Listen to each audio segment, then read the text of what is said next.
Today I will tell you the story of the Little Briar Rose by Grimm brothers. We also know this story as Sleeping Beauty. Long time ago, there was a king and a queen who said every day, "Oh, if only we had a child," but they never received one. Then it happened one day, while the queen was sitting in her bath, that a frog crept out of the water and said to her, "Your wish shall be fulfilled, and before a year passes, you will have a daughter." What the frog said did happen, and the queen gave birth to a girl who was so beautiful that the king could not contain himself with joy, and he ordered a great celebration. He invited not only his friends, relatives, and acquaintances, but also the wise women, so that he could have their best wishes.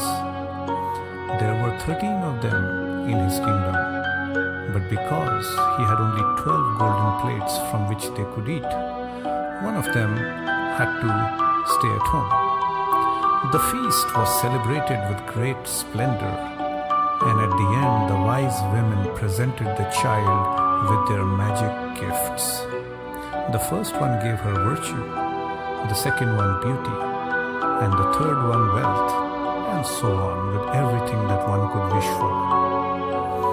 The 11th one had just pronounced her blessing when the 13th woman suddenly walked in. She was angry at not being invited, and without greeting anyone or even looking at them, she cried out with a loud voice, "In the princess's 15th year, she shall prick herself with a spindle and fall over dead."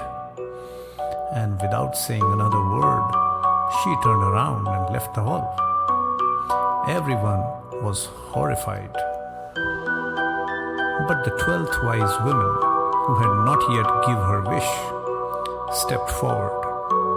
She was unable to undo the wish of the 13th woman, but she could soften it. She said, "It will not be her death.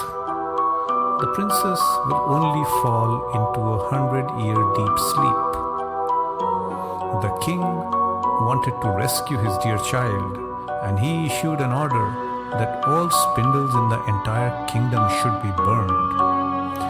The wise women's gifts were all fulfilled on the girl, for she grew up to be a beautiful, well-behaved, friendly, and intelligent girl that everyone who saw her had to love her.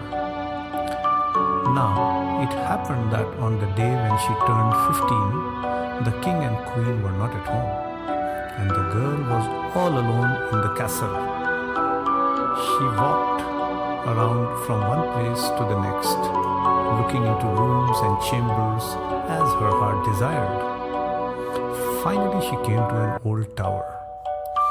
She climbed up the narrow, winding stairs and arrived at a small door. In the lock, there was a rusty key, and when she turned it, the door sprang open. There, in a small room, sat an old woman with a spindle, busily spinning her flax. "Good day, old woman," said the princess. "What are you doing here?" "I am spinning," said the old woman. "What is that thing that is so merrily bouncing around?" said the girl, taking hold of the spindle, for she too wanted to spin it. She had no sooner touched the spindle when the magic curse was fulfilled, and she pricked herself in the finger.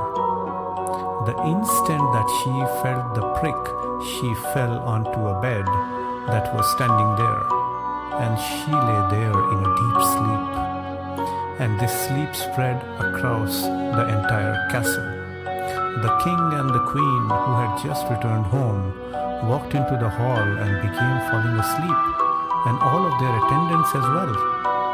The horses fell asleep in their stalls, the dogs in their courtyard, the pigeons on the roof, the flies on the wall, and even the fire on the hearth flickered, stopped moving, and fell asleep.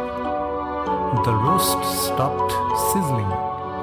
The cook, who was just about to pull Kitchen Boy's hair for having done something wrong, let him loose and fell asleep. The wind stopped blowing. And outside the castle, not a leaf was stirring in the tree. Round about the castle, a thorn hedge began to grow, and every year it became higher until it finally surrounded and covered the entire castle. Finally, nothing at all could be seen of it, not even the flag on the roof. A legend circulated throughout the land about the beautiful sleeping little Briar Rose, for so the princess was called. Legends also told that from time to time princes came, wanting to force their way through the hedge into the castle. However, they did not succeed, for the thorns held firmly together as though they had hands, and the young man became stuck in them. They could not free themselves and died miserably. Many long years later, once again a prince came to the country. He heard an old man telling about the thorn hedge. It was said that there is a castle behind it, in which a beautiful princess named Little Briar Rose had been asleep for 100 years, and with her the king and the queen and all the royal attendants were sleeping. He also knew from his grandfather that many princes had come and tried to penetrate the thorn hedge, but they had become stuck in it and died a sorrowful death. Then the young man said, "I am not afraid. I will go there and see the beautiful little Briar Rose." However much the good old man tried to dissuade him, the prince would not listen to his words. The 100 years had just passed, and the day had come when little Briar Rose were to awaken. When the prince approached the thorn hedge, it was nothing but large beautiful flowers that separated by themselves, allowing him to pass through without harm, and then behind him closed back into a hedge. In the courtyard, he saw the horses and spotted hunting dogs lying there asleep, and on the roof the pigeons perched with their little heads tucked under their very wings. When he walked inside, the flies were asleep on the wall, and the cook in the kitchen was still holding up his hands as if he wanted to grab the boy, and the maid was sitting in front of the black chicken that was supposed to be plucked. He walked further and saw all the attendants lying asleep in the hall, and above them near the throne, the king and the queen were lying. He walked on still further, and it was so quiet that he could hear his own breath. Finally he came to the tower and opened the door to the little room where little Briar Rose was sleeping. There she lay, and was so beautiful that he could not take his eyes off her. He bent over and gave her a kiss. When he touched her with the kiss, little Briar Rose opened her eyes, awoke, and looked at him kindly. They went downstairs together, and the king awoke, and the queen, and all the royal attendants, and they looked at one another in amazement. The horses in the courtyard stood up and shook themselves. The hunting dogs jumped and wagged their tails. The pigeons on the roof put their little heads out from beneath their wings, looked around, and flew into the field. The flies on the walls crept about again. The fire in the kitchen rose up, broke into flames, and cooked the food. The roast began to sizzle once again.